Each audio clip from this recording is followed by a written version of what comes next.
মধ্যপ্রাচ্যের চলমান উত্তেজনার মাঝে নতুন করে সংখ্যা তৈরি করেছে ইরান। দেশটির পক্ষ থেকে আসছে একের পর এক ইঙ্গিত তাদের শত্রুদের জন্য নাকি অপেক্ষা করছে নতুন চমক। প্রশ্ন উঠছে, তাহলে কি এবার যুদ্ধের খেলা ঘুরে যেতে চলেছে? ইরানের সামরিক সূত্রগুলো বলছে এটি কোনো সাধারণ হুমকি নয়, বরং এক ধরনের সরাসরি ঘোষণা। তাদের ভাষায় যুদ্ধ এখনও শেষ হয়নি, বরং আসল খেলা শুরু হতে যাচ্ছে এখনই। চলমান এই সংকটের মধ্যে ইরানের ভেতর থেকেই মিলছে এমন বার্তা যা ইঙ্গিত দিচ্ছে বড় ধরনের সামরিক পদক্ষেপের। তাদের দাবি, আগামী দিনগুলোতে এমন কিছু ঘটতে পারে যা পুরো যুদ্ধের সমীকরণই বদলে দিতে সক্ষম। কিন্তু কি সেই নতুন চমক? ইরানের একটি সামরিক সূত্র জানিয়েছে, সব পরিকল্পনা ইতোমধ্যেই প্রস্তুত, টার্গেট নির্ধারণ করা হয়েছে, এখন শুধু সময়ের অপেক্ষা। তাদের মতে এই পদক্ষেপ কোনো ছোটখাটো আঘাত নয়, বরং এটি হতে পারে গেম চেঞ্জিং একটি আক্রমণ। একই সঙ্গে যুক্তরাষ্ট্রের বিরুদ্ধে কড়া ভাষায় সমালোচনা করা হয়েছে। দাবি করা হচ্ছে মার্কিন প্রেসিডেন্ট ডোনাল্ড ট্রাম্প নাকি বর্তমানে যুদ্ধক্ষেত্রে কার্যত আটকে গেছেন। সামরিকভাবে কাঙ্ক্ষিত অগ্রগতি না পাওয়ায় তিনি নাকি এখন সোশ্যাল মিডিয়াকেই প্রধান যুদ্ধক্ষেত্র হিসেবে বেছে নিয়েছেন। ইরানের সংবাদ মাধ্যম তাসনিম নিউজ এজেন্সিকে দেওয়া এক সাক্ষাৎকারে সামরিক সূত্রের বরাতে বলা হয়, যুক্তরাষ্ট্র তার সামরিক বিকল্পগুলোর সীমাবদ্ধতা এখন স্পষ্টভাবে বুঝতে পারছে, ফলে তারা একটি অচলাবস্থায় পড়ে গেছে এবং সেখান থেকে বেরিয়ে আসার পথ খুঁজছে।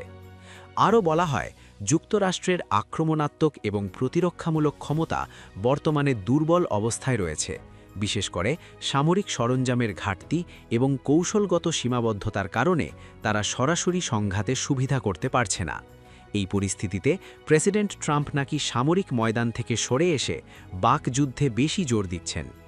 ইরানের পক্ষ থেকে দাবি করা হচ্ছে, ট্রাম্পের তথাকথিত ফাঁকা প্রতিশ্রুতির বিপরীতে তারা এমন প্রস্তুতি নিয়েছে যা খুব শীঘ্রই যুদ্ধের বাস্তব চিত্রকে আরও স্পষ্ট করে তুলবে। তবে এসব দাবির বিষয়ে এখনও যুক্তরাষ্ট্রের পক্ষ থেকে কোনো আনুষ্ঠানিক প্রতিক্রিয়া পাওয়া যায়নি। এদিকে পরিস্থিতিকে আরও জটিল করে তুলেছে কূটনৈতিক বার্তাগুলোর অসঙ্গতি। প্রেসিডেন্ট ট্রাম্প সাম্প্রতিক 5 দিনের একটি যুদ্ধবিরতির প্রস্তাব দিয়েছেন। একই সঙ্গে তিনি দাবি করেছেন, ইরানের সঙ্গে যুক্তরাষ্ট্রের গুরুত্বপূর্ণ আলোচনা হয়েছে এবং বেশ কিছু বিষয়ে দুই পক্ষ নাকি ঐক্যমত্যে পৌঁছেছে। ট্রাম্প আরও বলেন, আলোচনার উদ্যোগ নাকি প্রথমে ইরানই নিয়েছিল, কিন্তু এই দাবিকে সরাসরি অস্বীকার করেছে তেহরান। ইরানের পক্ষ থেকে জানানো হয়েছে, এমন কোনো আলোচনা বা যোগাযোগের ঘটনা ঘটেনি। ফলে দুই দেশের বক্তব্যের মধ্যে স্পষ্ট বিরোধ দেখা দিয়েছে। একদিকে যুদ্ধের হুমকি, অন্যদিকে কূটনৈতিক আলোচনার দাবি। এই দ্বৈত পরিস্থিতি আন্তর্জাতিক অঙ্গনে তৈরি করেছে গভীর অনিশ্চয়তা। বিশেষজ্ঞরা বলছেন, এই পরিস্থিতিতে যে কোনো সময় নতুন করে উত্তেজনা বাড়তে পারে। ইরানের কথিত নতুন চমক যদি বাস্তবে রূপ নেয়, তাহলে তা শুধু মধ্যপ্রাচ্য নয়, পুরো বিশ্বের নিরাপত্তা পরিস্থিতিকেই নতুন করে প্রভাবিত করতে পারে। এখন দেখার বিষয়, ইরানের সেই পরিকল্পনা কতটা বাস্তব, আর তা বাস্তবায়িত হলে যুদ্ধের মোড় ঠিক কোন দিকে ঘুরে দাঁড়ায়।